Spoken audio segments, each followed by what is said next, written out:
Empezar, ya somos 42, así que buenísimo de que estén todos este,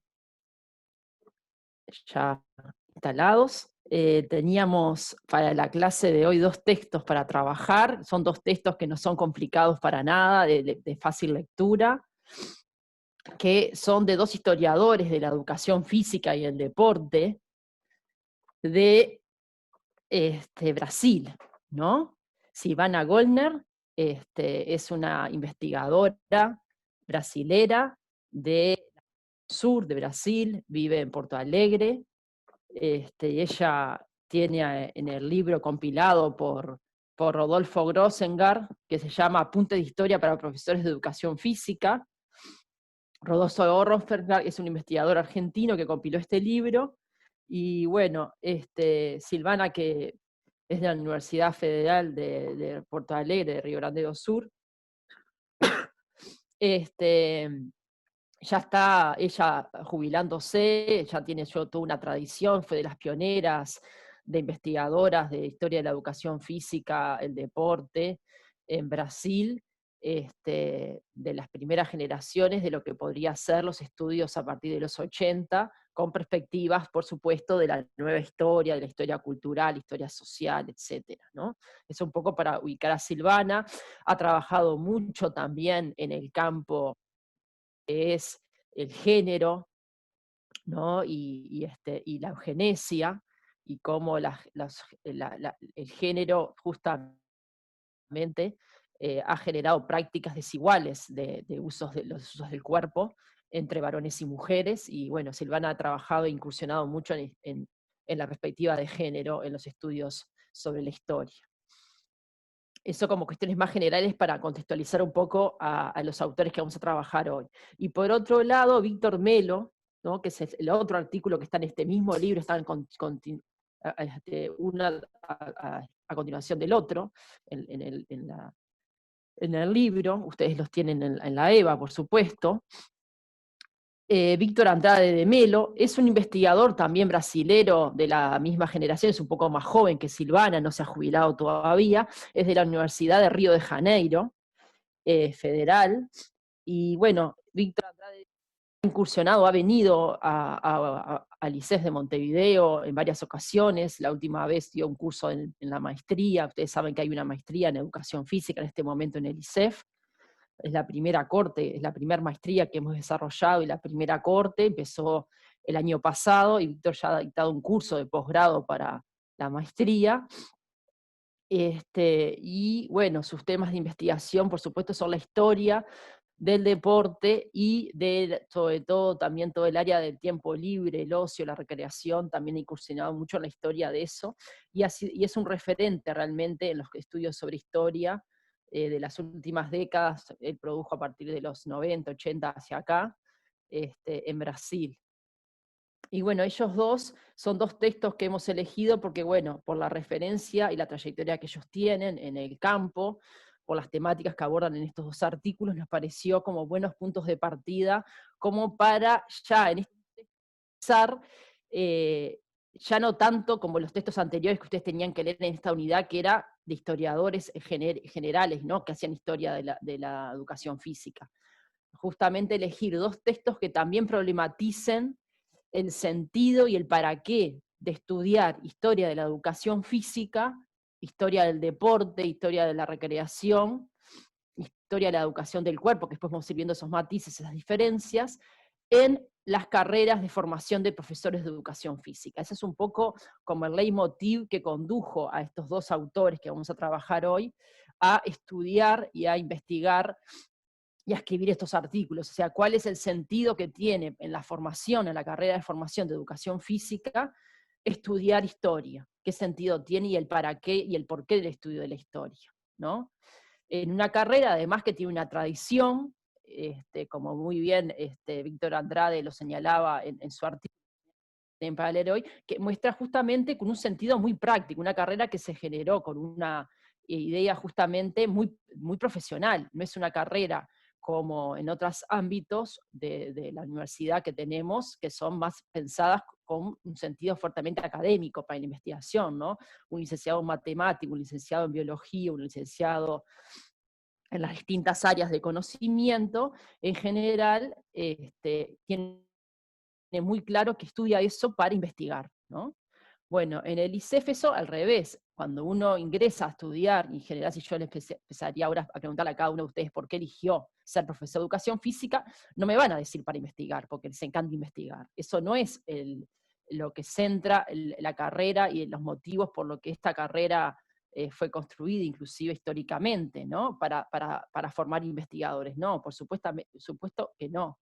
La tradición y la conformación del campo de la educación física justamente tiene un sentido altamente profesional para dedicarte a trabajar en las escuelas, en los liceos, más la parte de educación física o en el campo amplio del deporte, ya sea más en un sentido recreativo en las plazas de deporte, como en toda la parte de preparación física de los deportes federados, hasta la enseñanza de los deportes en distintos lugares comunitarios, plazas de deporte, clubes deportivos, y así podríamos seguir la cantidad, y no vamos acá a desarrollar todo el gran campo de actuación profesional del profesor de educación física, pero sí seguro que es una carrera altamente profesional, altamente centrada en un fin más que nada de práctica, de generar distintas propuestas prácticas de trabajo en los distintos lugares, entonces como que tiene un corte muy, muy profesional, ¿no? Entonces, bueno, en este sentido, entonces, ¿qué sentido tiene y por qué estudiar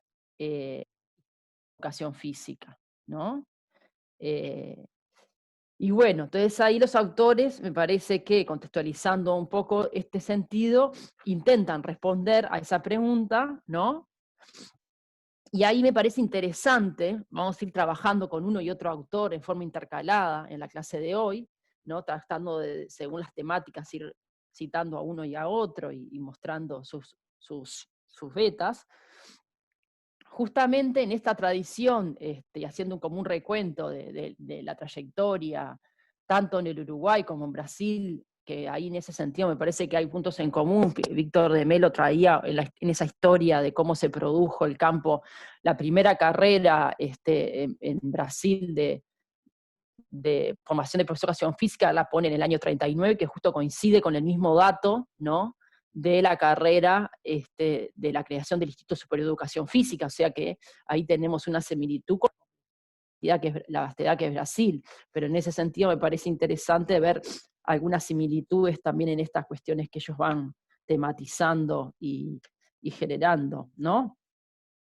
La Universidad de Brasil es la universidad y es la Escuela Nacional de Educación Física y Deportes, ENEFT, es la que él trae ahí como en el mismo año creada que la de Uruguay. Y ahí, bueno, en esa tradición, bueno, las carreras tenían un sentido muy práctico, muy instrumental, y si ustedes, después cuando vayamos a ver el caso uruguayo, y que yo me he dedicado bastante a estudiar la formación del campo de la educación física y del ICEF y cómo eso ha ido cambiando y qué tradiciones atravesaron a nuestra formación. Bueno, si nosotros hacemos un rastreo de esa formación en el Uruguay, también tiene un fuerte sentido, como igual señala acá Víctor de Melo, muy instrumental, una formación muy pensada de aplicación, ¿no? Donde también lo que hacía era formarse muchas veces con recetas prácticas para trabajar en el campo profesional, ¿no?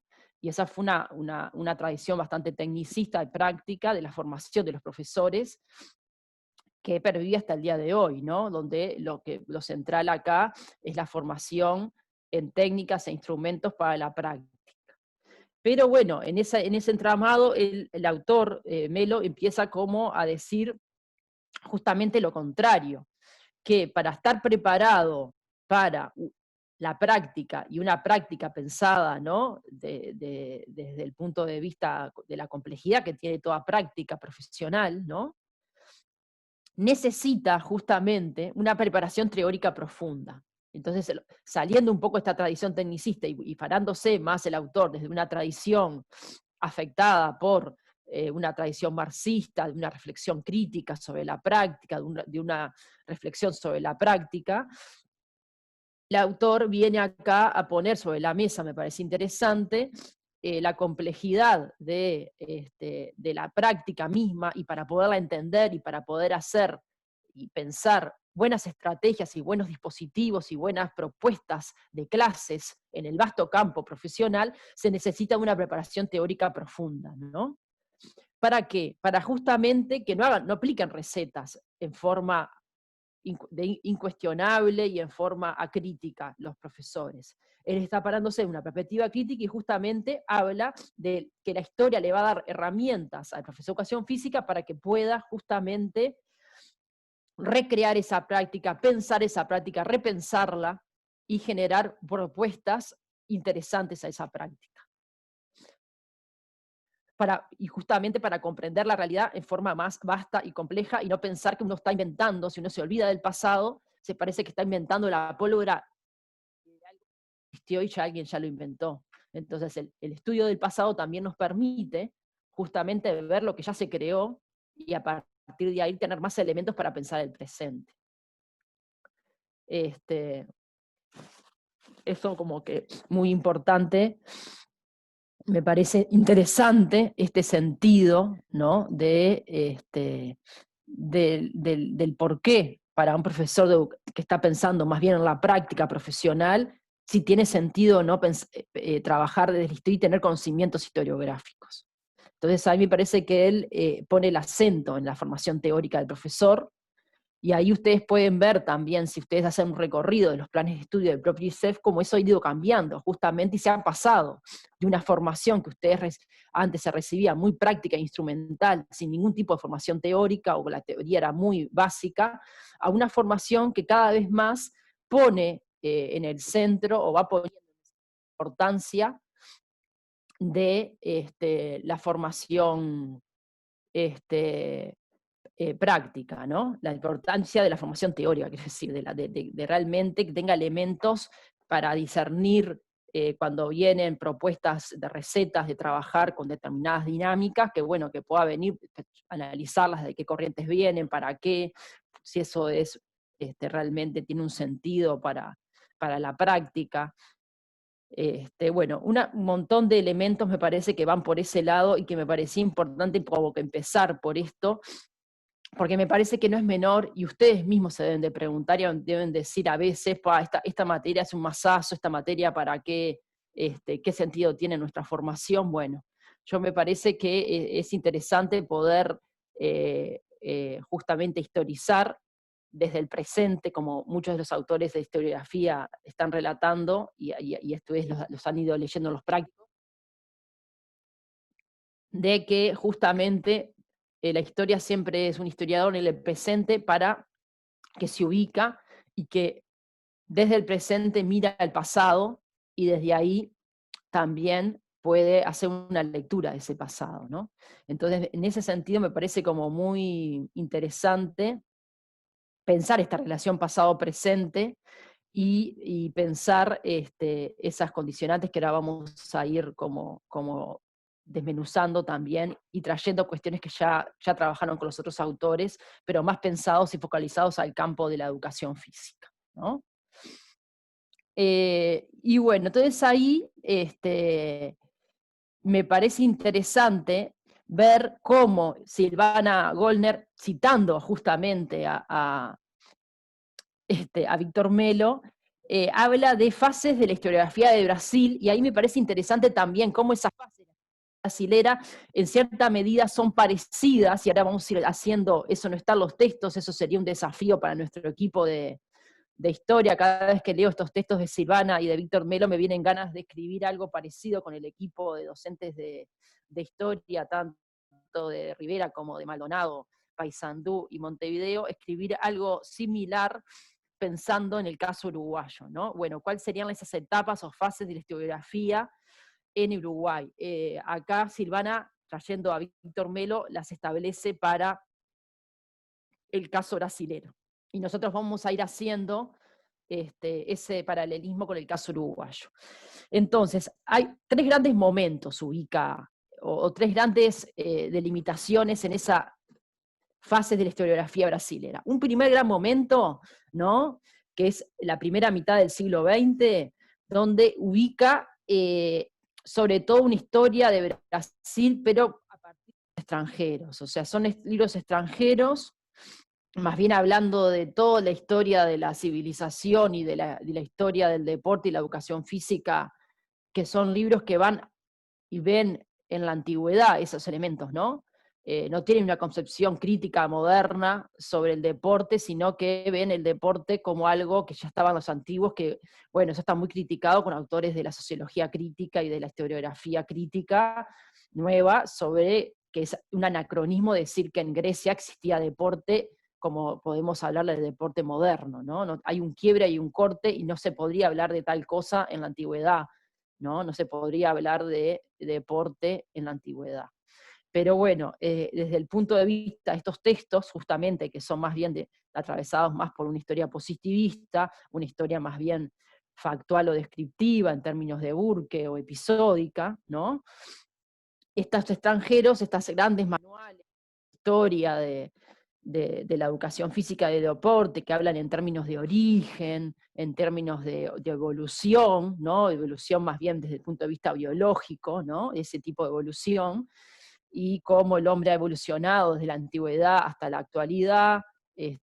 Bueno, esos son grandes libros, tratados, que general predominaron en la primera mitad del siglo XX y generan esta idea, este cuento, como que la educación física y el deporte siempre existió, entonces estudian la antigüedad, después en la fase de la Edad Media cómo eso bajó, y después cómo en la modernidad se vuelven a retomar a los antiguos y a la Grecia clásica para sacar adelante, a partir del movimiento del olimpismo, a los Juegos Atléticos y los Juegos Olímpicos, y bueno, hacen todo como una historia muy descriptiva y episódica, centrada en descripción de ellos, y eso sería como un primer momento de la historiografía. Otro segundo momento y un quiebre ahí establece en la historiografía brasilera, que es un autor que se llama Inesil Peña Marinho, que escribió justamente la primera como el gran libro de historia de la educación física y el deporte en Brasil, ¿no? Que bueno, fue como un autor muy importante que marcó la historiografía brasilera, que fue de los primeros intentos de una sistematización historiográfica volcada al deporte y la educación física. Y nosotros podríamos decir, y bueno, ¿y qué paralelismo, qué cuestiones? ¿Habrá alguien así parecido en Uruguay que haya hecho algo de esto? Y bueno, tenemos un libro de Raúl B. Blanco, en Uruguay, que es un tomo bastante ambicioso, que hace historiografía de la educación física en Uruguay, que podríamos decir que, bueno, que está en nuestra biblioteca, que puede ser como, también ese libro es del año 1948-49, donde lo escribió, además que Raúl B. Blanco fue uno de los primeros profesores de educación física que se formó a raíz de lo que se llama toda la influencia del movimiento Asociación Cristiana de Jóvenes en el Uruguay, porque él fue a estudiar, 4 compañeros más, a Springfield College en Estados Unidos. Este colegio de formación que se llaman así en Estados Unidos, las universidades, formaba, era de la Young Men Christian Association, o sea, la Asociación Cristiana de Jóvenes, dicha en inglés, a nivel mundial, establecida, por supuesto, en Estados Unidos, creada primero en Inglaterra, tuvo sus sedes y se proliferó por todo el mundo, pero en Estados Unidos fueron de los primeros lugares donde eso tomó, justamente por la cercanía tanto de idioma como cultural entre Inglaterra y Estados Unidos. Prácticamente fue para Estados Unidos la American Christian Association, y ahí se hizo una usina muy importante de formación de profesores de educación física, liderada por esta organización, la Young Men Christian Association. En Uruguay, justamente a través de Jeff Hopkins, que es uno de los misioneros egresados de esa universidad, que vino a Uruguay a fundar el departamento físico de la Asociación Cristiana de Jóvenes, establecida y creada en 1909 en Montevideo. 2 años después de su fundación, en 1911, mandan a Jeff Hopkins desde Springfield a fundar el departamento físico de jóvenes.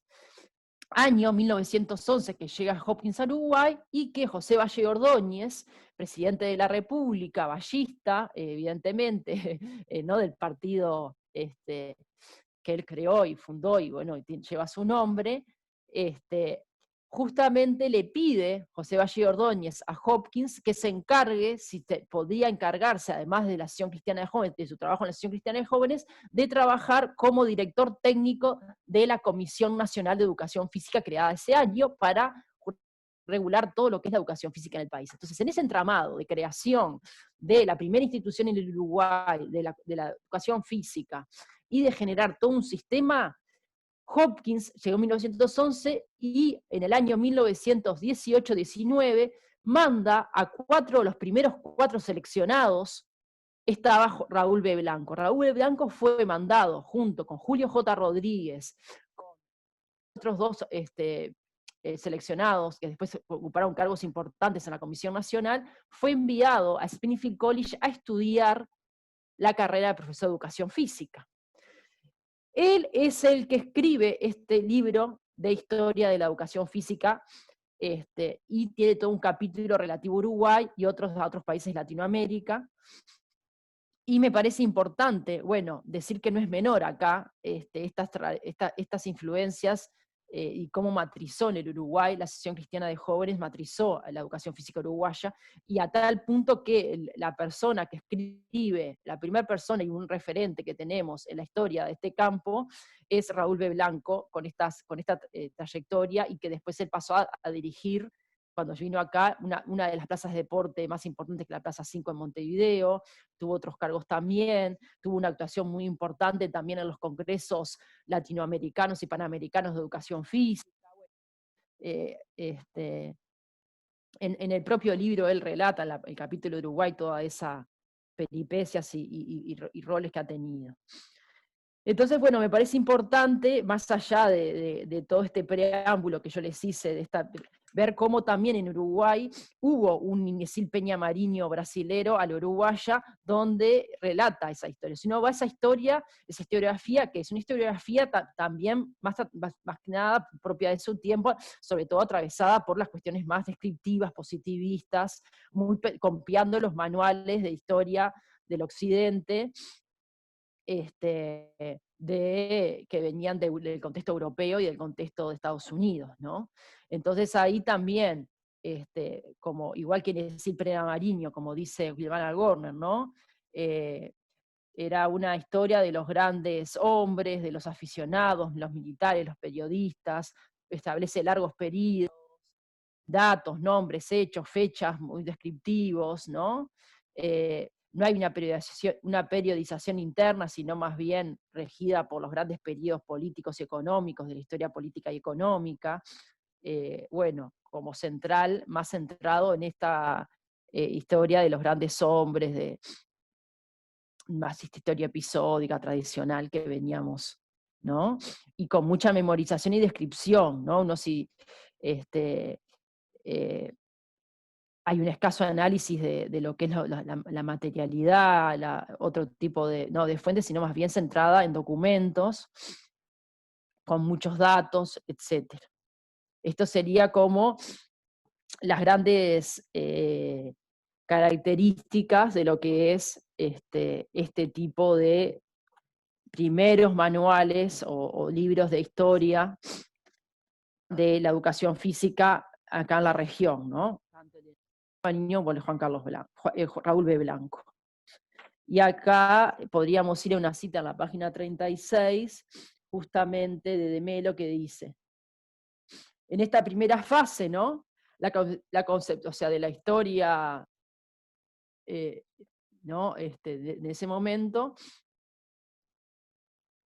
la concepción que la concepción que orientaba los estudios historiográficos se direccionaba, grosso modo, a la utilización bien estricta de fuentes, un carácter militante de la historia sirviendo para probar y legitimar algo ya previamente establecido, irreversiblemente, la preocupación central exacerbada con el relevamiento de datos, nombres y hechos, una historia pautada única y exclusivamente en la apariencia de los grandes exponentes, o sea, los grandes hombres, una historia que no busca una periodización interna, prefiriendo vincularse a la periodización política general, una historia basada inicialmente en largos periodos, ¿no? Esto como una síntesis de lo que es hasta ese momento, hasta los 80, lo que caracterizó en general la historia en el campo de la educación física y el deporte, ¿no?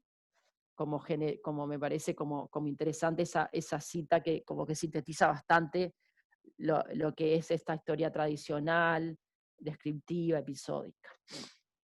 Bien, ¿cuál es la tercer fase historiográfica en Brasil? Justamente a partir de la década de los 80 del siglo XX, ¿no? Comienzan a emerger lentamente una serie de análisis críticos y contextualizados de producción académica brasilera, ¿no? Con personas que se empezaron a formar en maestrías y doctorados, son las primeras generaciones de maestrías y doctorados en Brasil en el campo de la educación física y el deporte, que en general eran maestrías y doctorados no stricto sensu del campo de la educación física y del deporte, sino del campo de la educación o del campo de la historia, en más general, o del campo de la sociología, que hicieron maestrías pensando como objeto de estudio a la educación física y el deporte. Esas primeras generaciones son marcadas por Brasil en la década de los 80, que estuvieron muy afectadas justamente por una teoría marxista, ¿no? Donde el contexto social, político, económico y cultural en que fueron producidos los hechos cobraba una relevancia central, ¿no? Y ya no tanto la descripción de los hechos, sino la interpretación de los hechos. Y ahí me parece interesante ir a una cita de Melo en el texto de él sobre justamente de Marx, ¿no? Dice así, justamente, dice, los hombres hacen su propia historia, pero no la hacen como quieren, no la hacen bajo las circunstancias de su elección, sino bajo aquellas circunstancias con que se encuentran directamente ligadas y transmitidas por el pasado. Entonces acá me parece que esta cita de Marx que trae de Melo, me parece interesante poder analizar justamente acá una cierta contraposición entre voluntarismo o cierta perspectiva epistemológica voluntarista y una estructuralista, que el marxismo acá se pone del lado del estructuralismo, ¿no? Porque dice, los hombres hacen su propia historia, pero no la hacen como quieren, o sea, su libre albedrío, ¿no? Como sujetos egoicos, dueños de poder hacer su propia historia. No la hacen bajo las circunstancias de su elección, o sea, no eligen la historia que escriben, sino bajo aquellas circunstancias con las que se encuentran directamente ligadas y transmitidas por el pasado. ¿Qué quiere decir esto? Que hay determinadas condicionantes económicas, sociales, políticas, ¿no? Esa determinación histórica y política del tiempo de uno nació, que hace, que tiene un efecto, ¿no? Y estructuralmente determina el trabajo del historiador, ¿no?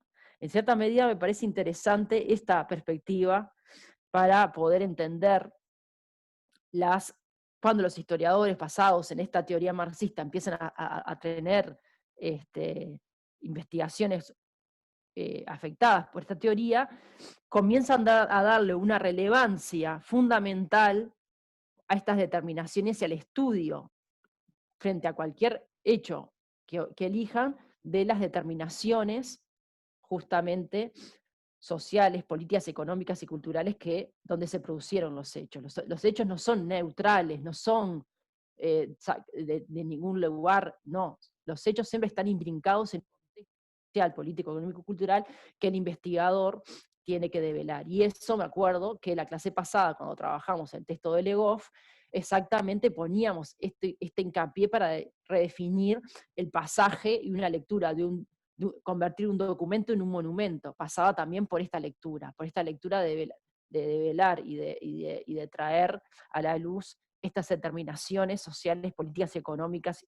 y culturales que atraviesan a todo hecho. Los hechos no son neutrales, asépticos, sino que están atravesados por estas cuestiones. Entonces ahí me parecía como central volver a tomar, ir hilando con lo que ya vimos y con lo que estamos trabajando, ¿no? Bien. Entonces, a partir de esta afectación marxista es que también surge, justamente en este contexto, la escuela de los anales, ¿no? Y ahí Goldner nombra varias, microhistoria, historia oral, historia cultural, nueva historia, historia social, historia de la vida cotidiana, historia postestructuralista, etc. O sea, son distintas perspectivas, no, con sus diferencias, con sus énfasis, que empiezan a emerger a lo largo del siglo XX, rompiendo con esta idea positivista, que ya hemos trabajado también el martes pasado con Legoff, rompiendo esta idea positivista de la historia, empiezan a surgir otras perspectivas de la historia, y con énfasis variados, con toda esta serie de nombres, ¿no? Que cada uno hace acentos en cosas distintas. La microhistoria va, ¿no?, por el lado de justamente no a los grandes hechos, sino ir a las vidas cotidianas, a la gente común, y ahí construir la historia de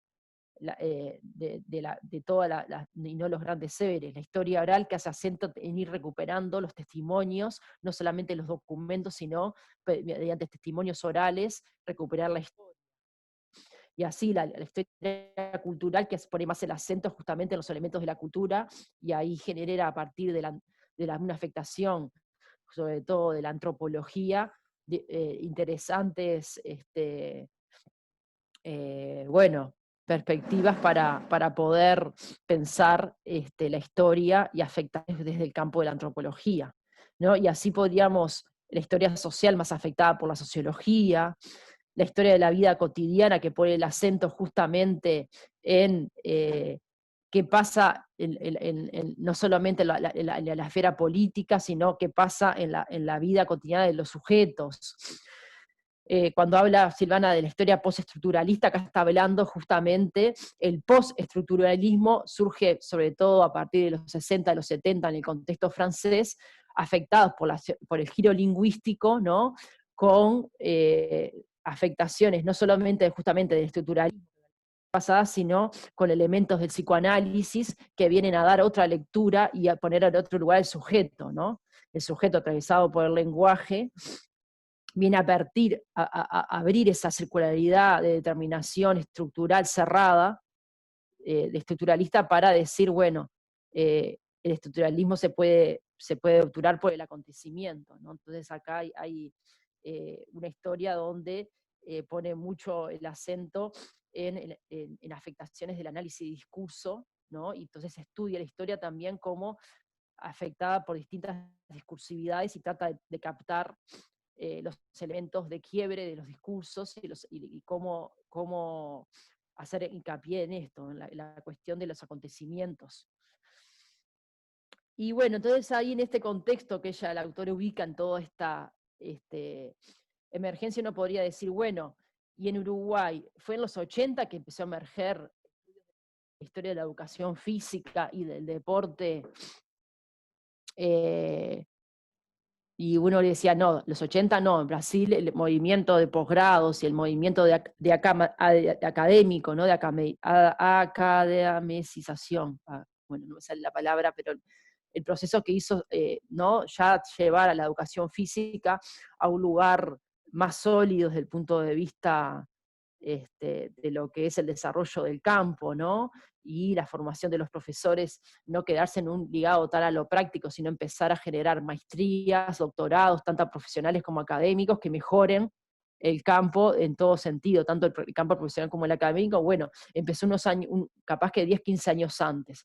Nosotros podríamos decir que en Uruguay los primeros estudios historiográficos sobre la educación del cuerpo y la educación física empezaron a surgir en la década de los 90 y más hacia fines de la década de los 90. O sea, estamos hablando de 15 años posteriores al caso brasilero, donde empezaron a emerger los primeros estudios y sistemáticos, y podríamos decir que tesis de maestría recién en el año 2000, o sea, en el siglo XXI, empezaron a ver al principio, en la primera década del año, sí, primera, segunda, más segunda década, maestrías sistemáticas en el campo de la historiografía, del campo de la educación física, y todavía son pocas, ¿no? Hay pocos estudios, eso lo van a ver todo, la unidad 3 está dedicada a la historia de la educación física, del deporte, y van a ver que la mayoría de los artículos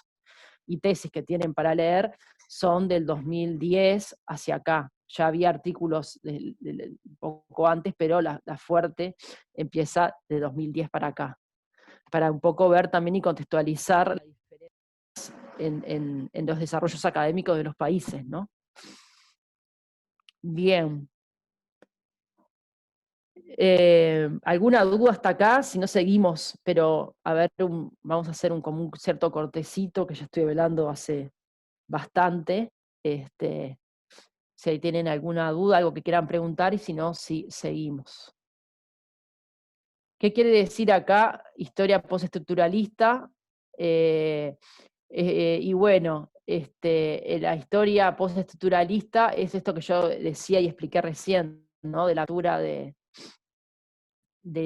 las afectaciones del psicoanálisis al campo historiográfico, las afectaciones sobre todo de la lingüística y del análisis de discurso con su gran cantidad de perspectivas que hay en su interior, pero es en cierta medida va por ese lado, ¿no? No, PPT de guía para las lecturas no estamos por esa línea, estamos más por la idea de que estas sean clases orientadoras de los textos y que ustedes lean los textos y hagan sus propios resúmenes de los textos. Yo no me siento, la verdad, me ata mucho un PPT, no me siento cómoda, prefiero dar las clases reflexionando sobre los textos, pero no en base a un PPT. Son estilos. Bien.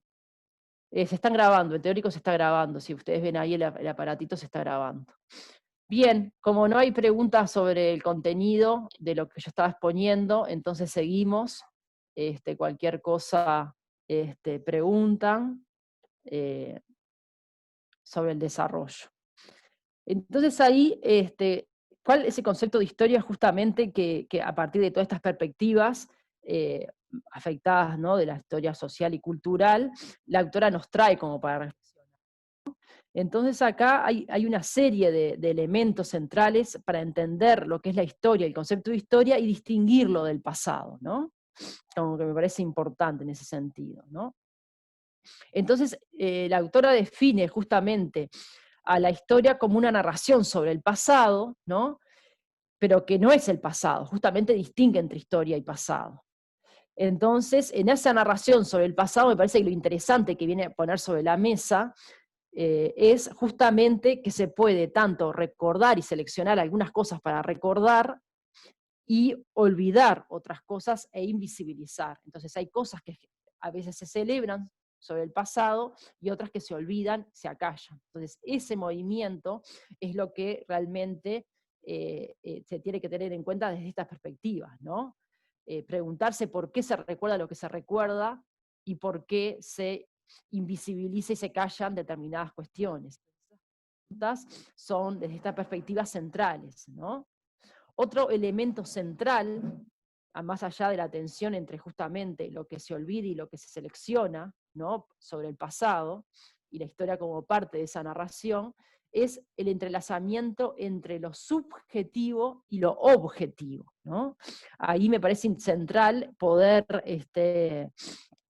entender justamente esa diferencia entre la dimensión subjetiva y objetiva, y cómo el historiador, desde estas perspectivas, tiene que tener en cuenta los dos aspectos o los dos polos, ¿no?, las dos tensiones, siempre en tensión, ¿no?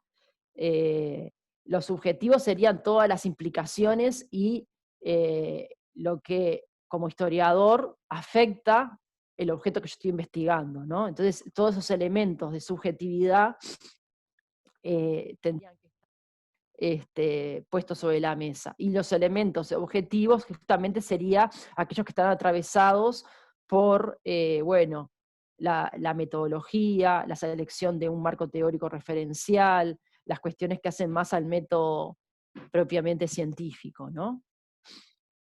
Eso como otro elemento que la historia siempre tiene que lidiar o enfrentar. Otro elemento central acá que Silvana trae interesante es justamente que un trabajo sobre la historia, desde esta perspectiva, tiene que tener un análisis situado. Y con análisis situado habla de situados en dos sentidos, la variable temporal y la variable espacial.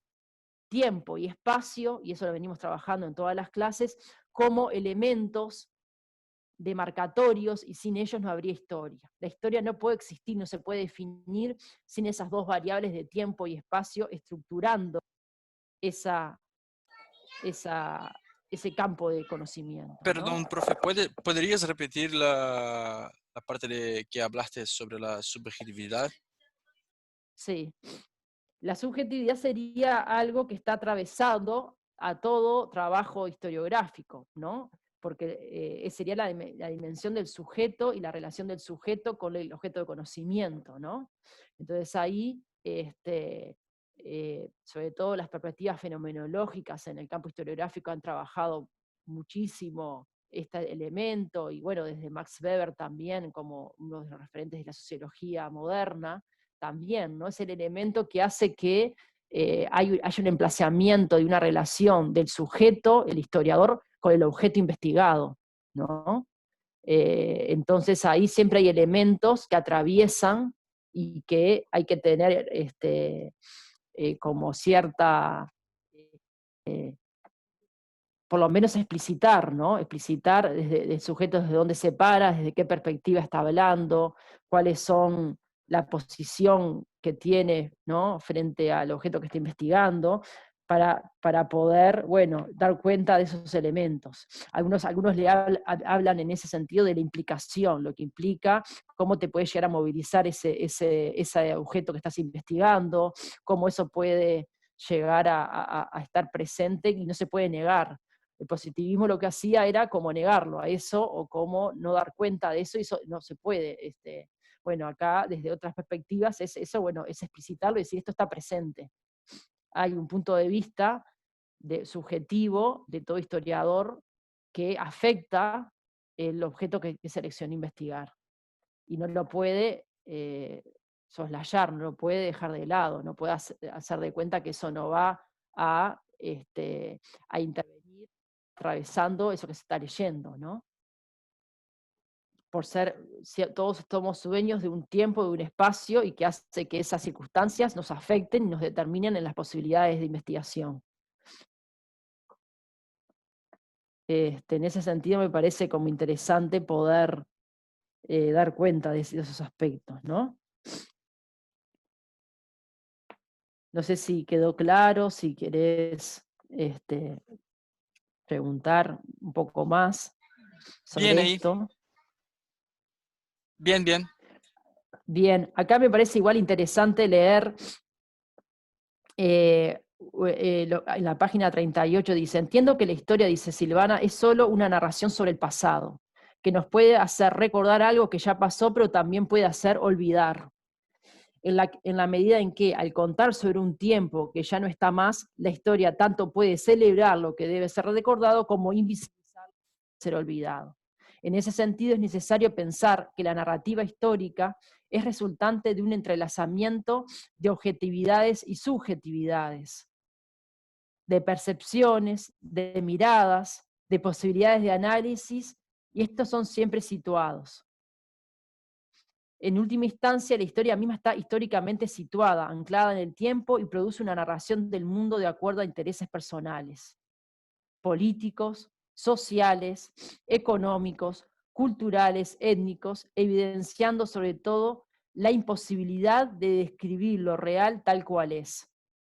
Entonces acá me parece interesante, para seguir respondiendo la pregunta muy interesante del compañero, esto, ¿no? De que hay siempre intereses personales, políticos, sociales, económicos y culturales que están atravesando también a todo historiador y a todo, y el tiempo que el investigador o sea, el historiador está ubicado en un tiempo y en un espacio, lo condicionan y lo determinan, ¿no? Entonces, justamente esta idea, esta pretensión de objetividad positivista, de entender que se podría describir la realidad tal cual es un imposible de esta perspectiva crítica, ¿no? Y de esta perspectiva donde marca que interviene tanto lo subjetivo como lo objetivo, ¿no? Entonces me parece interesante esto, poderlo regalar. Y ahí hace una cita de Desertó, ¿no? Que dice que toda la investigación y producción socioeconómico, político y cultural. O sea, todo investigador está sociohistórico, económico, político y cultural, y está sometido a imposición en una particularidad. Yo creo que esta cita de Desertó, que la autora trae para explicar esos elementos subjetivos que atraviesan a todo investigador y que por lo tanto hay una imposibilidad de describir objetivamente la realidad. Uno la describe esa realidad y tampoco es que no haya reglas de nada, ¿no? Porque también ahí hay que, ¿cuál sería la objetividad entonces y cuál sería? Justamente el investigador tiene que explicitar, el historiador como un investigador, tiene que explicitar sus marcos de referencia, desde dónde está escribiendo, desde qué posición ética, política y teórica está escribiendo y está estudiando esos hechos, ¿no? Entonces ahí me parece que es interesante el destaque esta. Ella ahí es cuando más trabaja a partir de esta cita de Desertó, de que la historia no es neutra, no hay posibilidad de neutra, como pretendía el positivismo, ¿no? Y que decía justamente que solamente era objetivo, el conocimiento era objetivo y nada más. Justamente acá se trae sobre la mesa este cuestionamiento desde otra perspectiva crítica, ¿no? Donde pone en relevancia la imposibilidad de neutralidad. Me parece, yo estoy sintiendo un ruidito, que hay alguien que tiene el micrófono prendido, capaz que revisen que estén todos los micrófonos apagados, así no hay interferencias. Muchas gracias. Bien, entonces ahí trabajando un poco más y yendo a esta idea de no neutralidad y de que toda narrativa de un discurso, en este caso es un discurso científico, historiográfico, ¿no? sobre un mundo real, pero que no es neutro, justamente acá volver a trabajar la idea que pasada de la diferencia entre historia y pasado, o sea, entre objeto de conocimiento y objeto real. Entonces, ¿la historia qué sería? La historia sería ese conocimiento, ¿no? Ese objeto de conocimiento de la producción historiográfica, ¿no? Y es una práctica discursiva científica en ese sentido, la historia, distinto del pasado, y el pasado objeto real. El objeto real es eso que se quiere captar, ¿no? Uno selecciona un objeto del pasado, construye un objeto, ¿no? Y selecciona algo de ese pasado, y cuando ya selecciona y recorta el objeto, construye un objeto de conocimiento, ¿no? Entonces ahí con la cita de Jenkins, que ella cita Jenkins, que me parece bastante interesante esa cita, para entender esta diferencia, ¿no? Entre la historia y el pasado, ¿no? Como el pasado no se puede modificar, se puede solo comprender, pero no modificarlo. El pasado ya pasó, no se puede modificar, se puede comprender, ¿no? Entonces, lo que hace justamente, pero al pasado solo accedemos a través de un relato. Entonces, como seres humanos, toda acercamiento al pasado, ¿cómo es? A través de un discurso, que es un discurso científico o un discurso periodístico sobre ese pasado, es un relato sobre lo que pasó. Todo lo que pasó ya pasó. ¿Cómo accedemos a lo que pasó? A través de relatos, que pueden ser relatos en prensa, relatos, bueno, pero sabemos que es un relato y que no es el pasado, que es un recorte, es una selección que el periodista hizo para relatarnos los hechos. O bueno, si ya es un discurso científico, historiográfico, es un relato científico con determinadas reglas justamente del discurso científico para decir algo sobre ese pasado. Entonces, justamente la diferencia me parece muy importante entre historia y pasado, entre objeto real y objeto de conocimiento, ¿no? Y ahí, bueno, habla la autora sobre cómo la historia como objeto de conocimiento es una práctica discursiva, ¿no? Donde hay una interpretación en un recorte temporal y espacial como central, y hay una, justamente para esa interpretación, para que se pueda dar del tiempo, enmarcada en tiempo y espacio, hay una construcción con una serie de métodos de densidad teórica y una disciplina que implica justamente la historia, una serie de procedimientos historiográficos, ¿no? Y esas opciones teórico-metodológicas son centrales y tienen que estar explicitadas, y es lo que le da el marco de objetividad, ¿no?, al investigador.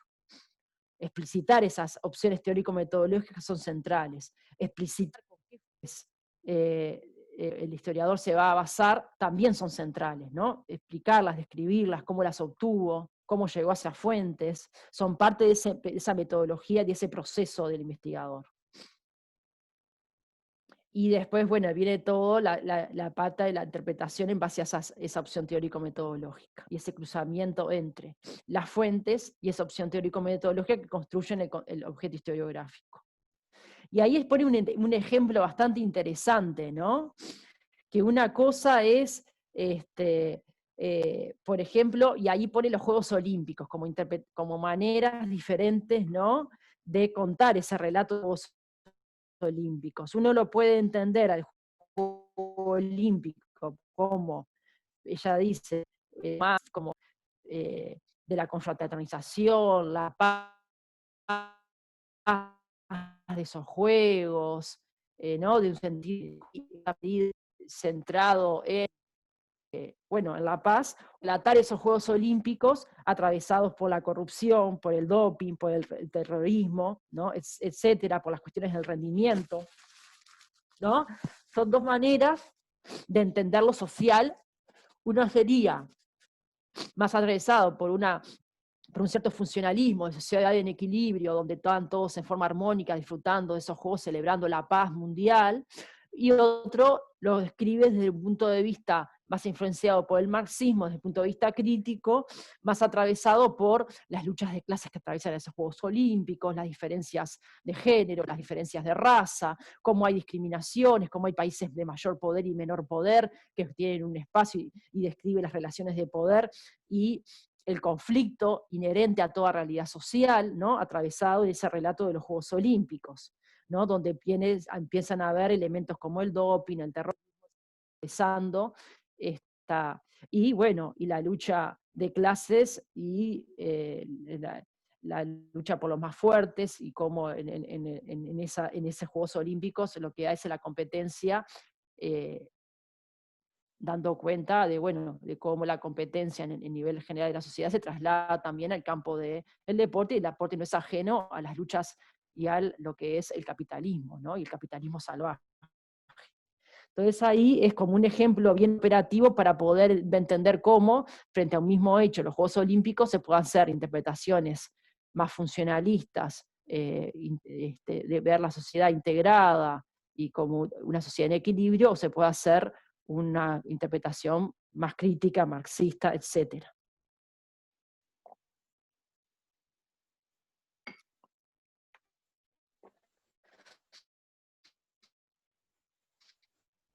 ¿Pregunta?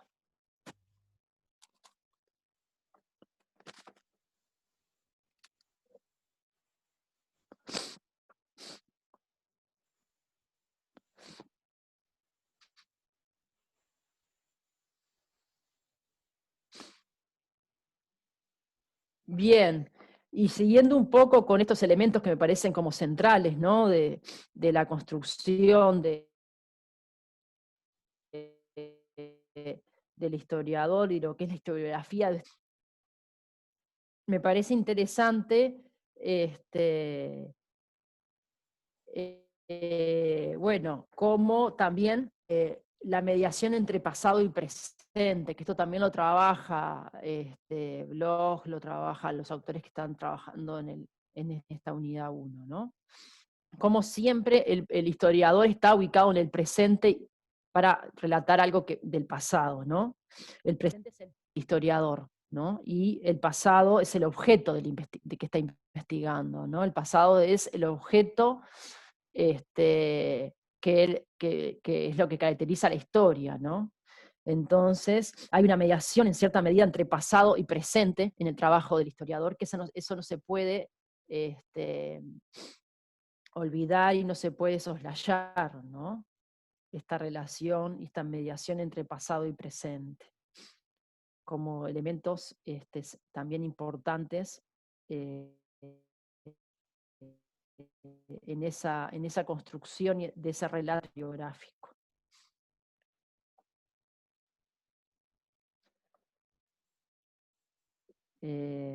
Y ahí uno podría decir, bueno, los riesgos de caer en anacronismos, en querer, que eso también es algo a cuidar, ¿no?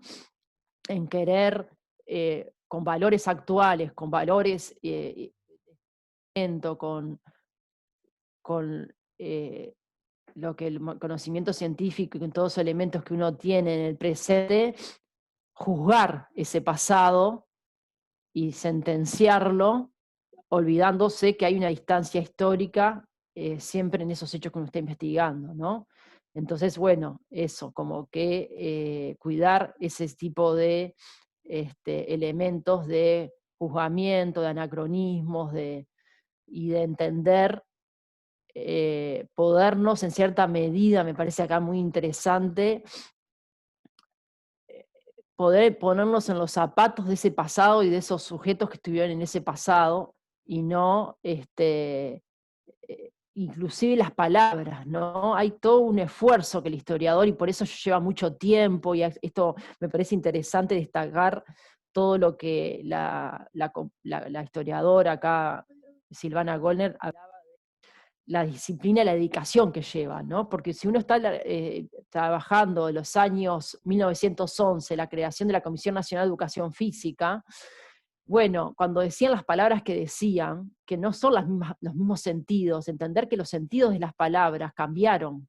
Entonces, cuando se estaba diciendo juegos en ese momento, se estaba hablando de una cosa diferente a lo que se está hablando ahora. Y cuando se decía deporte, inclusive, con todo el tiempo que ha pasado, 1900 ahora, se está hablando de otro deporte. Entonces, ese ejercicio necesita, para poder entender, cómo meterse en los códigos, en las maneras del decir, del sentir de ese momento. Y para eso es necesario, por un lado, no usar, y ahí lo destaca bastante Silvana Gore, no usar una única fuente de información.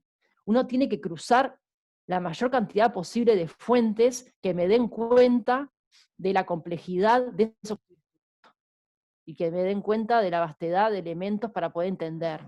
Y por otro lado, leer mucha cantidad de fuentes distintas de esa época para entender las maneras del decir, del sentir y del pensar de ese momento.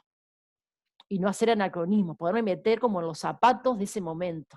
Y para eso uno puede leer desde literatura, justamente de la época, mucha prensa, leer documentos, pero leer o sea, tener como un trabajo por eso hay tanta especialización en el campo historiográfico, y uno no podría estudiar todos los momentos históricos, porque justamente lleva mucho tiempo poderse meter en un contexto histórico determinado y entender los códigos, las maneras del decir, del sentir, del pensar de ese momento que uno eligió como historiador, lleva mucho tiempo. O sea, no se hace en forma rápida eso, eso lleva, y eso requiere de mucha paciencia y de mucha trabajo de archivo también. El trabajo de archivo, que es el trabajo de ir a, trabajar, a buscar esos documentos en determinados archivos especializados y estar mucho tiempo leyendo y leyendo para empaparse y para poder realmente como meterse en forma empática en ese sentir, pensar y actuar de las personas y el objeto que uno está seleccionando. Eso me parece como muy interesante de la relación entre pasado y presente, y siempre no olvidar, por más que uno haga ese ejercicio de meterse y meterse y leer mucho para poder como empaparse de esas maneras y no caer en anacronismos, y cuando decían una cosa, entender que, ¿no? Justamente, ¿qué querían decir cuando estaban diciendo tal palabra? Y ahí, bueno, eso lleva a mucho trabajo, y no caer en anacronismos, justamente no olvidar que estamos en el presente. Entonces, por eso es la dificultad, ¿no? Del estudio sobre el pasado tiene esa otra dificultad que no la tiene de repente otras disciplinas que estudian sobre el presente. Ya estamos inmersos en, igual, un antropólogo diría algo similar cuando va a una cultura muy distinta en el propio presente. No podemos ir a juzgar desde nuestros valores occidentales a estudiar las cuestiones, culturas de otros países orientales, etc. Bueno, lo mismo en esta traducción pasado-presente, ¿no? Me parece como muy interesante, y desde el punto de vista ético también bastante interesante. Después otra cuestión es para también que me parecía interesante de estos artículos, es la actitud creadora de la investigación. Todo investigador está atravesado por una actitud creativa, ¿no? Y que es fundamental para poder trabajar en el campo historiográfico, en otras ciencias también, pero en esta también, ¿no? Entonces esto de la creatividad, y por eso también pensando en qué puede justamente la formación, esta formación que uno parecía, bueno, la historia de educación física es del campo más teórico, ¿no? Que es una formación que estamos dando más teórica sobre el campo de la educación física, el deporte y la recreación. Pero es teórica, pero a su vez es central porque les da justamente esto que hablábamos hoy cuando iniciábamos la clase, justamente herramientas críticas para poder pensar el presente. Si yo no conozco el pasado, no puedo actuar en el presente. Sería como no tengo formación suficiente, porque justamente si hay algo central es no creer que estamos inventando la pólvora y aprender de otros que ya hicieron. Entonces, eso me parece como una actitud también bastante humilde del historiador, ¿no? Y de necesidad de que todo el mundo estudie historia justamente en ese sentido, porque, bueno, no es que no creerse que estamos descubriendo la pólvora, hay muchas cosas, tenemos que aprender muchísimo del pasado, y a veces justamente un pueblo sin memoria es un pueblo ignorante, es un pueblo que no logra justamente filiarse y tener toda una tradición y la importancia de la tradición, ¿no? Y reivindicar la cuestión de la tradición, en ese sentido me parece como central. Entonces, bueno, no podemos negar y olvidar, y no es imposible, o sea, la centralidad de la memoria, la centralidad de la tradición para la configuración del presente, eso como desde el punto de vista ético y político como fundamental, también del sentido de por qué estudiar historia de la educación física y del deporte. Y eso lleva a lo que otra de las cosas centrales, ¿no? Que habla acá Silvana, de desnaturalizar, ¿no? Desnaturalizar lo natural, aquello que nos parece que es del orden de lo natural, no es así. Conocer la historia nos ayuda también a eso, a entender que las cosas no son porque sí y siempre fueron así. No. Las cuestiones que nos atraviesan en el presente tienen un trayecto histórico que hay que conocerlo, ¿no? Y conocer las tramas justamente del pasado y cómo eso llegó al presente es parte del conocimiento de cualquier profesional, ¿no? Que tiene que tener, ¿no? No creer eh, que las cosas no son de ningún tiempo y de ningún lugar, no, al contrario, siempre poder entender que las cuestiones son construcciones históricas, sociales, atravesadas por el lenguaje, por lo humano, y que eso se tiene que desentrañar, ¿no? Bueno, ¿por qué voy a entrenar así? Si a mí me interesa el alto rendimiento o me interesa el deporte, y tengo un sentido muy claro que yo estudié educación física porque me interesa tales deportes o entrenamiento hacia ese lugar. Bueno, poder entender cómo deconstruir ese campo y cómo se configuró y por qué se mide así tal cosa y por qué no se mide así de tal otra, son ahistóricas, me parece que es como central, ¿no? La dimensión de cualquier conocimiento como construido, social, culturalmente, y poderlo situar y ubicarlo como central también para el trabajo del historiador.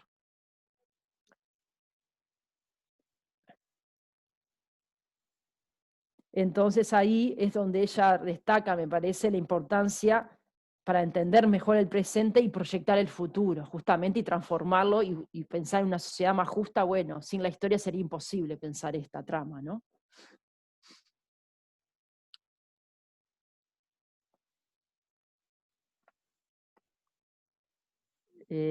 Acá hay algunas otras cuestiones, no sé si quieren también.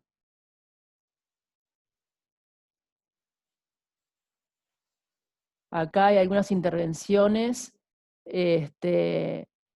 Lo subjetivo está implicado tanto en la selección del objeto, tal cual, en lo que se va a estudiar, como en la propia investigación, en el relato hecho por el historiador. Exactamente, no es neutral, hay un relato, pero ¿cuál es la objetividad que le da en esa subjetividad? Justamente el explicitar el marco teórico, metodológico de ese historiador. Entonces, hay una rigurosidad también metodológica del historiador que tiene que respetar, ¿no? Para que, por eso es una tensión entre lo objetivo y lo subjetivo también, todo trabajo científico, ¿no? La historia es un trabajo científico y como tal está parado en determinadas, entonces hay determinadas fuentes para respetar, determinada manera de seleccionar esas fuentes y obtener las fuentes. Hay una delimitación histórica temporal muy importante y que la tiene que justificar una manera de entender y de relatar el marco teórico metodológico que también es parte de esa historiografía, ¿no? Como contestando un poco a esta pregunta acá del chat.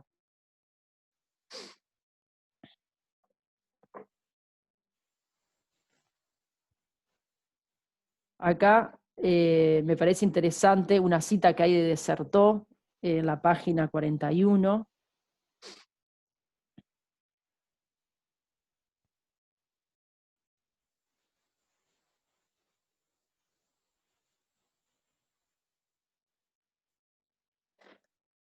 En relación a las fuentes escogidas, entendidas aquí como aquellos locales, documentos, declaraciones, imágenes sobre las cuales colocamos nuestra mirada, ¿no? Está hablando de las fuentes.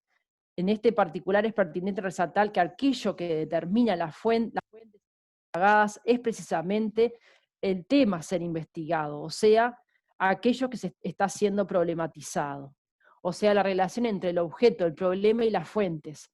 O sea, hay una relación según el objeto y el problema que el investigador seleccionó, a qué fuentes tiene que acudir, ¿no? Entonces, hay ahí una relación, no es la fuente en primer lugar, ella está poniendo acá en primer lugar el problema, y en función del problema que elijo, la fuente que voy a seleccionar, ¿no? Eso es una posición metodológica, ¿no? Decir esto, decir que es el problema que selecciona el investigador el que va a determinar la fuente.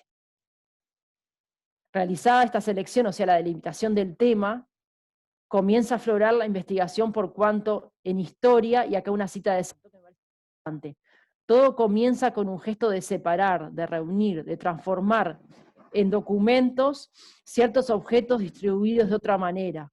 Esta nueva distribución cultural es el primer trabajo del historiador, ¿no? Como que la importancia acá del trabajo y de transformar en documentos, ¿no?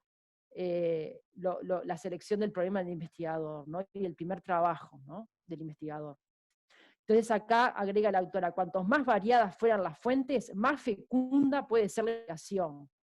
Documentos oficiales, periódicos, revistas, diarios, correspondencias, actas, libros de registro, planillas de partidos y tantos otros documentos escritos pueden tornarse fuentes importantes de investigación, así como fotografías, objetos, equipamientos deportivos, medallas, predios, monumentos, vestuarios, cuadros, films, en fin, todo puede llegar a ser una fuente histórica si se articula al problema a ser investigado y al periodo de investigación. O sea que tenemos un triángulo entre el problema a ser investigado, y ahí está el marco teórico del investigador, la fuente y el periodo de investigación, ¿no? Que ahí podríamos poner periodo y espacio, o sea, limitación espacial y temporal. O sea que la limitación espacial y temporal, el problema y las fuentes como constitutivos de la historia. Son el triedro que no puede faltar, ¿no? El problema, las fuentes y la delimitación temporal y espacial. Eso configura y constituye el hecho historiográfico. No hay historia, desde el punto de vista científico, que cruce y no tenga en cuenta estos tres elementos. Y por eso, esos tres elementos van a ser estructuradores del curso. Y vamos a hacer varias, en las prácticas inclusive, para poder diferenciar estos elementos, ¿no? ¿Cuál es la diferencia entre un marco teórico referencial metodológico del historiador, que ahí es cuando construye el presente, ¿no? Cuando uno cita una fuente, o cuando uno cita un autor, que es el referencial teórico-metodológico de construcción del problema. Bueno, hay diferencias ahí? Entonces uno cuando va al final del texto que uno leyó, ustedes van a leer muchas investigaciones, poder ver esa diferencia. Bueno, ¿cuándo se cita una fuente? ¿Cuál es la diferencia entre una fuente y el marco teórico referencial es donde yo me paro? ¿No? Entonces eso me parece que es importante que ustedes lo puedan ir materializando y no confundir estos dos elementos. Y cómo se cita diferente y cómo esas citas, algunos diferencian al final, fuentes por un lado y referencias por el otro, poniendo en las referencias la bibliografía más teórica y poniendo en fuentes justamente las fuentes. Entonces, esto a veces se separa, pero a veces está mezclado. Esas son opciones del investigador. Entonces, pero esto poderlo deconstruir desde el punto de vista más metodológico a los artículos que ustedes van a ir leyendo, ¿no? De las distintas investigaciones. Poder ver estas diferencias en los artículos. Poder hacer como un análisis teórico-metodológico de los artículos que van leyendo, poder capturar la delimitación temporal y espacial en cada uno de ellos, poder entender, bueno, cuál fue la diversidad de fuentes que ese autor que están leyendo limitó, poder entender cómo justifica el periodo que seleccionó. A partir de qué argumento justifica iniciar en tal fecha y terminar en tal fecha su estudio. Esa es otra de cuestiones que ustedes tienen como que tener en cuenta a partir de estas investigaciones, ¿no? Como muy importante. Y bueno,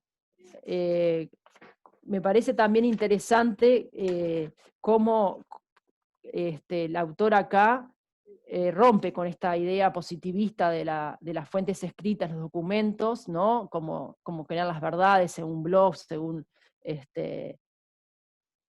Legos que hemos trabajado, y pone la importancia, sobre todo para el campo de estudios sobre la educación física, los estudios sobre el cuerpo, los estudios sobre el deporte, poder poner, y esto fue fundamental para nuestro campo, la importancia de imágenes, de fotografías, de la música, de los instrumentos deportivos, ¿no? De las distintas arquitecturas, por ejemplo, podríamos hablar de las plazas de juego, de las arquitecturas de los diseños de los gimnasios, de las canchas, de los lugares donde justamente pues, hay toda una historia material y cultural muy rica en el campo de la educación física a rescatar en ese sentido, ¿no? Me parece como muy importante lo importante de todo esto para hacer una historia de los deportes, del cuerpo, las filmaciones, las películas que pueden llegar a ver, ¿no? Para poder investigar en nuestra área. Eso me parece como muy interesante, que ella lo señale sobre el cierre de su artículo y que es muy relevante para nuestras historias en ese sentido. Eso como elementos. Y para cerrar, yo quería ir cerrando la clase, nos quedan 10 minutos, también destacar de estos artículos eh, algunas cuestiones relativas a las diferencias, ¿no? Cuando hablamos de la historia del deporte, cuando hablamos de la historia de la educación física, cuando hablamos de la historia de la educación del cuerpo, si estamos hablando de lo mismo, y no estamos hablando de lo mismo. Estamos hablando de cuestiones diferentes, ¿no? Una cosa es la historia de la educación física, uno podría decir, y otra cosa es la historia del deporte, no son lo mismo, y entonces ahí entran las discusiones sobre la diferencia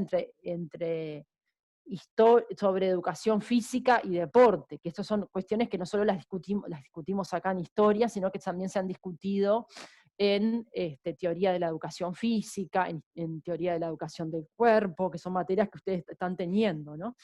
Y en ese sentido, me parece interesante cómo Víctor Melo le discute, en cierta medida, una historiadora muy importante, que es Roberta Parker, ha fallecido hace poquito, que es una de las investigadoras de Estados Unidos muy relevantes de los estudios sociales y culturales sobre el deporte en Estados Unidos, que la cita 2 veces en su artículo, ¿no?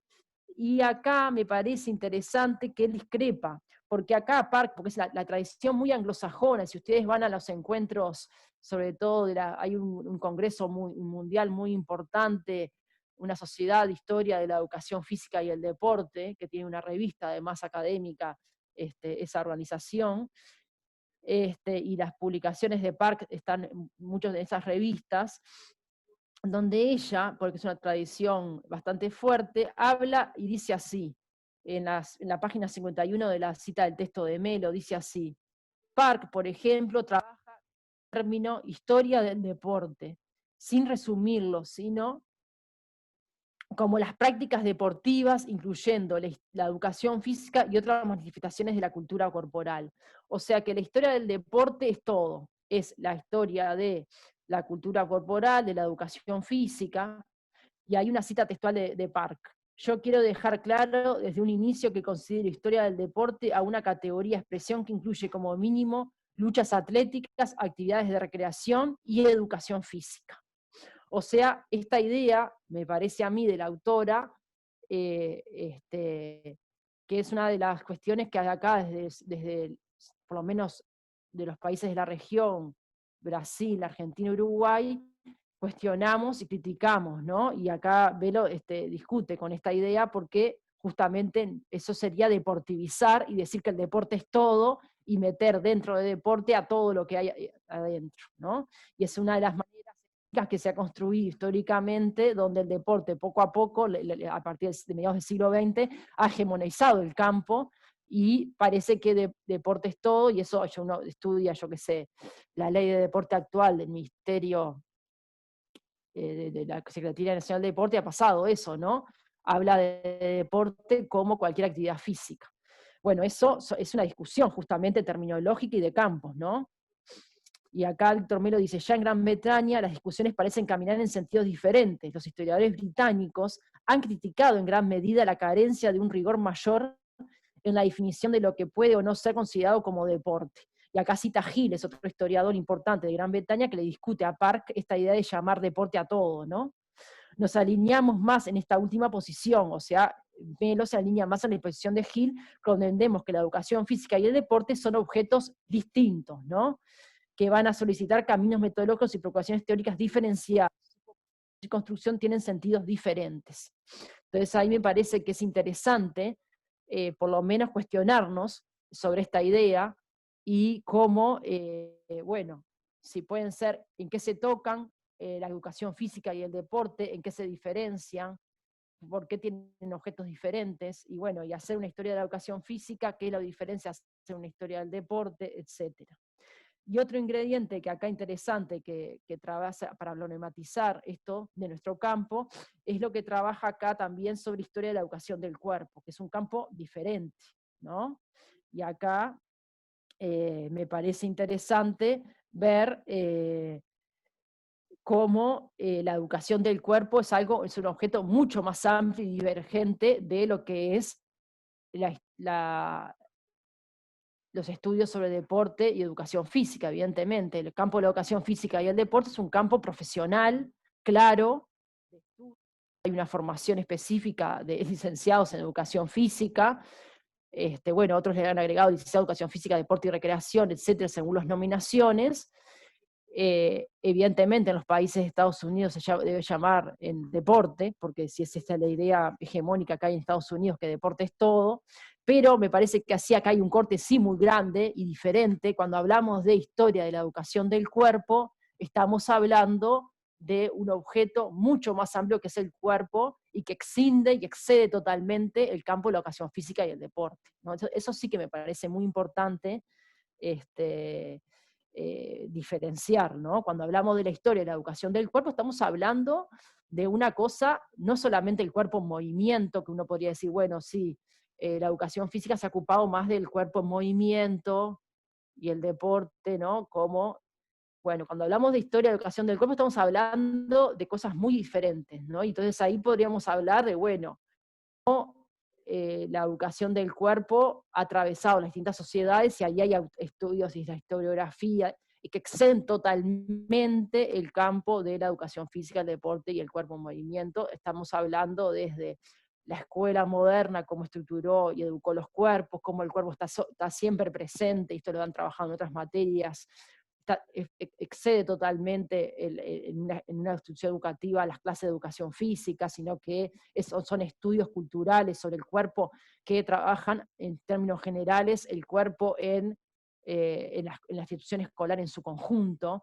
y al contrario, dicen, por ejemplo, Misten y Méndez, que lo seguro lo han leído en otras materias, cómo justamente hay una educación sistemática del cuerpo que atraviesa todo la vida escolar y no solo las clases de educación física, al contrario, el cuerpo es educado en términos generales, globales, ingresa a la escuela, hasta que el niño sale de la escuela, hay una educación del cuerpo, en todos los espacios, momentos de las distintas materias curriculares, en el recreo, en todos los ámbitos de la vida escolar, en las maneras de formarse, en las maneras, ¿no? Entonces ahí podríamos decir, bueno, hay toda una cantidad de estudios a partir de, por ejemplo, los estudios de Foucault que van por ese lado, o otra línea más a través de los gestos más, que lo trabaja Carmen Suárez y toda la línea francesa, de la historiografía francesa, que habla justamente de la historia de la gordura, la locura,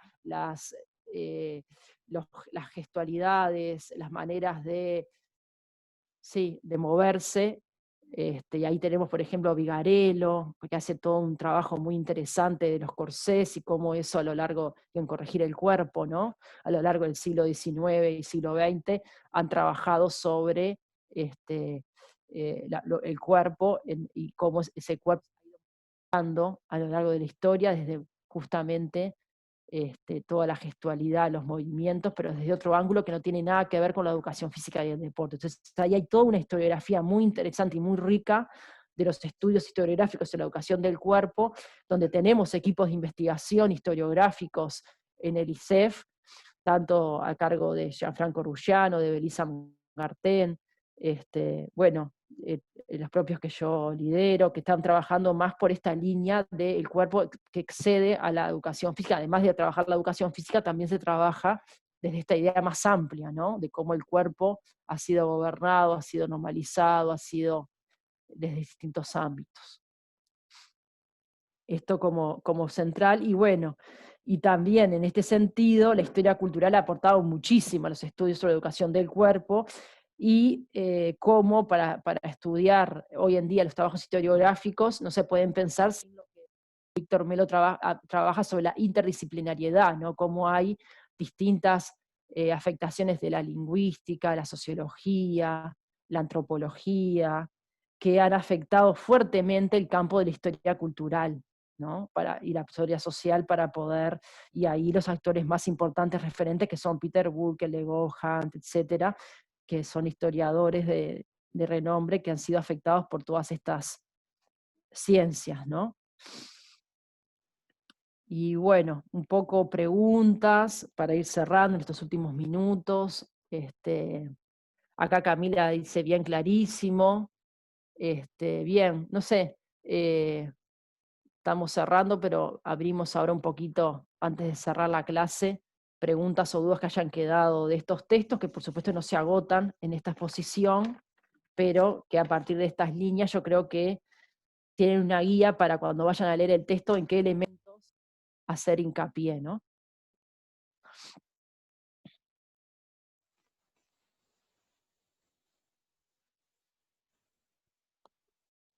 No hay ninguna pregunta, ninguna duda.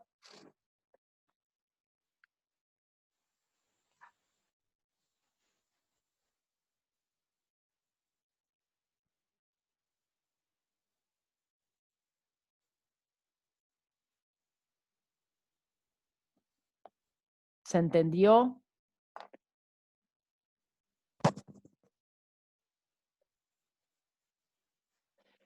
Acá están preguntando de los reducidos de esta semana que textos trabajamos. Ustedes entran a la EVA, descargan el cronograma 2020 del curso y ahí está la planificación clase a clase.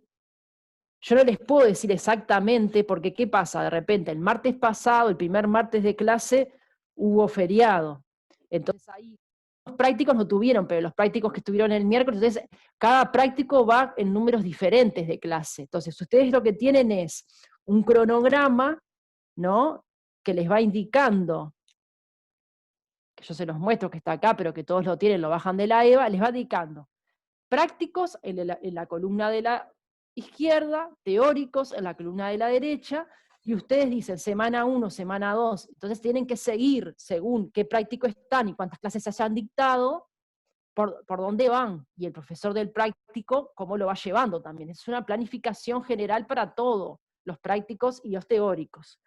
Entonces, en ese sentido yo les diría que se la impriman, que la tengan muy presente y que vayan llevando ese cronograma. Por ejemplo, si vamos a la columna de los teóricos masivos, la semana pasada, que fue la semana 1 para nosotros, pero para algunos prácticos la semana pasada ya fue la 2, porque acuérdense que el primer martes de clase fue feriado, empezamos la segunda semana de clase. Entonces, para nosotros los teóricos masivos, la semana 1 fue la semana pasada que trabajamos el texto de Legoff, como está acá.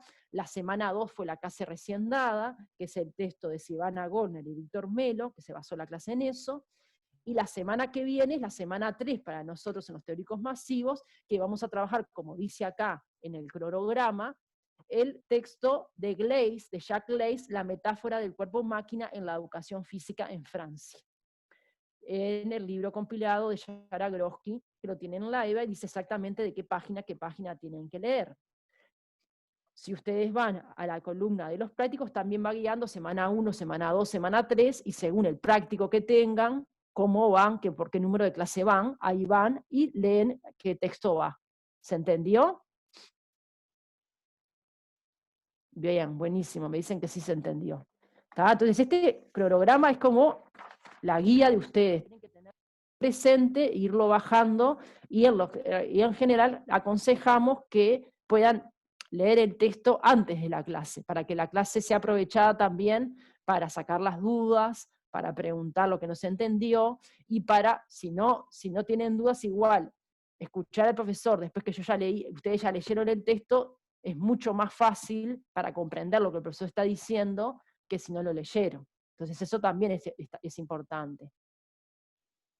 Sí, van a tener algunos textos que son en portugués, no se asusten, se tienen que acostumbrar, ¿tá? Es parte del aprendizaje de estudios, en varias materias tienen textos en portugués, inclusive no les pusimos ninguno en inglés, pero sería interesante que se acostumbraran también a leer algún texto en inglés, porque es parte del trabajo ya hoy en día general de un plan de estudio de grado. Ya se está pidiendo por lo menos en el grado un idioma y en el posgrado 2 idiomas. Y bueno, en el contexto de la educación física no podemos no saber el portugués porque hay mucha bibliografía en portugués.